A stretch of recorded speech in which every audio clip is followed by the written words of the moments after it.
நசரேயனாகிய இயேசுவை தேவன் பரிசுத்த ஆவியினாலும் வல்லமையினாலும் அபிஷேகம் பண்ணினார் என்று பார்க்கிறோம். அல்லேலூயா. அதே அபிஷேகத்தை ஆண்டவர் தேவ பிள்ளைகள் ஒவ்வொருவருக்கும் கொடுத்திருக்கிறார். அல்லேலூயா. அப்ப அடுத்த அந்த வசனத்தை பார்த்தீங்க அப்படின்னா, அவர் தேவன் அவர் கூட இருந்தபடியினாலே அவர் பிசாசின் வல்லமையினால் அகப்பட்ட யாவரையும் குணமாக்குகிறவராய் சுற்றி திரிந்தார்.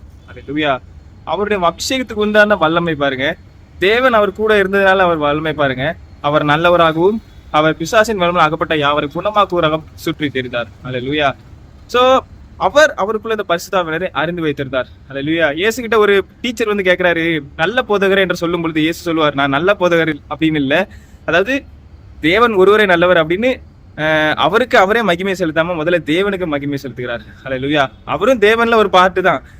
தேவன், இயேசு கிறிஸ்து, பரிசுத்த ஆவியானவர் 3 பேருமே ஒரே நபராக ஒரு 3 விதமாக இருக்கிறாங்க. அல்லேலூயா. அப்படி இருக்கும் பொழுது இயேசு கிறிஸ்து அங்கே அவருக்கு மகிமையை செலுத்துகிறார். அங்கேயும் அவர் அதான் சொல்லியிருப்பாரு, தேவன் ஒருவரே நல்லவர் என்று. அல்லேலூயா. அப்படி இருக்கும் பொழுது நம்ம பரிசுத்த ஆவியானவரை எவ்வளவுக்கு எவ்வளவு ஆக்சஸ் பண்ண கத்துக்கிறோமோ, இயேசுவை போல நாம் பரிசுத்த ஆவியானவர் அபிஷேகத்தை நிரப்பப்பட்டு நாம் யூஸ் பண்ண முடியும். அல்லேலூயா.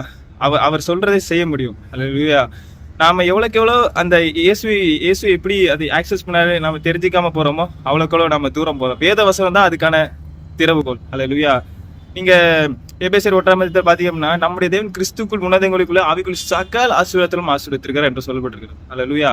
அப்படின்னா இயேசு கிறிஸ்துக்கு இருந்த எல்லா ஆசீர்வாதங்களும் தேவ பிள்ளைகளுக்கு சகல ஆசீர்வாதம் கொடுக்கப்பட்டிருக்கிறது. அல்லேலூயா.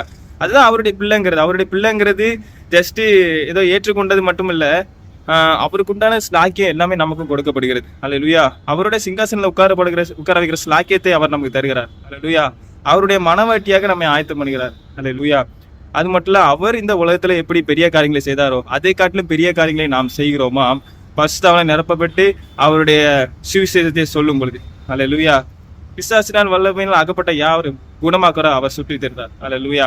அவர் எப்படி அபிஷேகம் பண்ணார்? தேவன் பரிசுத்த ஆவியினாலும் வல்லமையினாலும் அபிஷேகம் பண்ணினார். அதே அபிஷேகத்தை நமக்கு தந்திருக்கிறார். அது எவ்வளவுக்குள்ள அறிந்து கொள்கிறீங்களோ அவ்வளவுக்குள்ள ஆக்சஸ் பண்ண முடியும். எவ்வளவுக்குள்ள அதை அறியாமே விடுறீங்களோ அவ்வளவுக்குள்ள பரிசுத்த ஆவியானவரை ஆக்சஸ் பண்ண கஷ்டம். அல்லேலூயா. அதனால அதிகமாக பரிசுத்த ஆவியானவரை அறிந்து கொள்ளுங்க. கர்த்தர் தாமே எங்களை சொல்லிப்பார்.